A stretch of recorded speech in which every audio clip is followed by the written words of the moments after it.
यार इस लड़के का नाम है मुकेश मोहन, इंस्टाग्राम पे वीडियोस बनाता है। इसके ऊपर नितिन गडकरी जी ने 50 करोड़ रुपए का डिफेमेशन सूट डाल दिया। 50 करोड़ रुपए का। किस लिए? कैरावन नाम की मैगजीन ने एक आर्टिकल किया था जिसमें उन्होंने बताया Nagpur beef, the beef company unmatched in the Gadkari's business empire.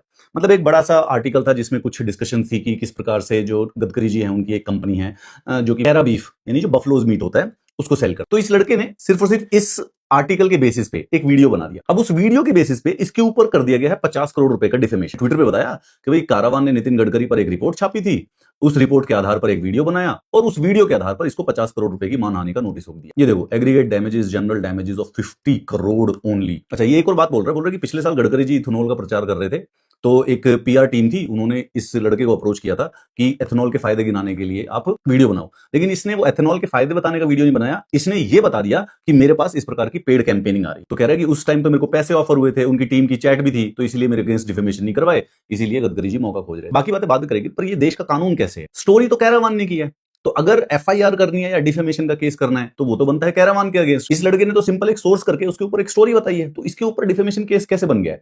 अब इसको नागपुर में पुलिस स्टेशन के चक्कर काट रहा है, इसका फोन जब्त कर लिया गया है। दूसरा फोन है इसके पास जिससे वीडियो रिकॉर्डिंग करता था, वो भी पुलिस ने मंगाया है, वो भी दे देंगे। मुझे अभी तक बात समझ में नहीं आ रही कि इस लड़के ने तो वो बोली ही नहीं है वो बात तो कैरावान के द्वारा बोली गई है। तो अगर एफआईआर और डिफेमेशन है तो वो तो कैरावान के अगेंस्ट होनी चाहिए। Why would anybody do defamation against जो कि सिर्फ और सिर्फ एक वीडियो बना रहा है उस सोर्स के बेसिस पे? अब हमारी कोर्ट इन चीजों को पता नहीं क्यों नहीं मानती है। इसके अगेंस्ट एफआईआर भी हो गई है, इसके अगेंस्ट एक डिफेमेशन केस भी हो गया है। अब आप देखिए ये लड़का है, ये कहां से 50 करोड़ रुपए का डिफेमेशन केस संभालेगा? कितने बड़े वकीलों को करेगा? कैसे हैंडल करेगा?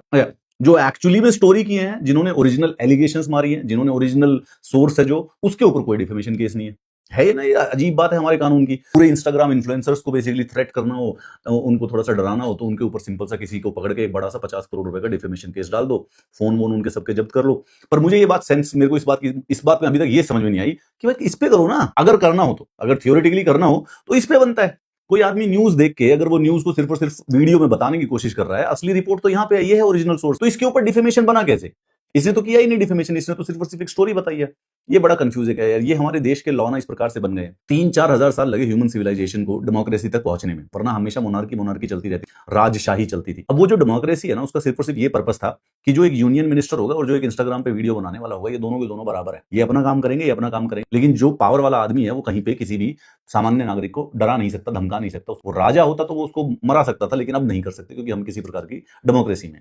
पर अगर ये पॉसिबल है, हमारे पास इस प्रकार के कानून है कि भाई बिना किसी बात के अगर आप किसी को भी लीगली ऐसे छपा दो, और एक ऐसा, मतलब ये तो आउट एंड आउट पुलिस वालों को या फिर कोर्ट को सीधा दिखना चाहिए ना, किस बात का डिफेमेशन? भाई उसने थोड़ी ना बोला है, बोलने वाले आदमी को पकड़ो, आप इसका करवा देंगे आपका डिफेमेशन करना।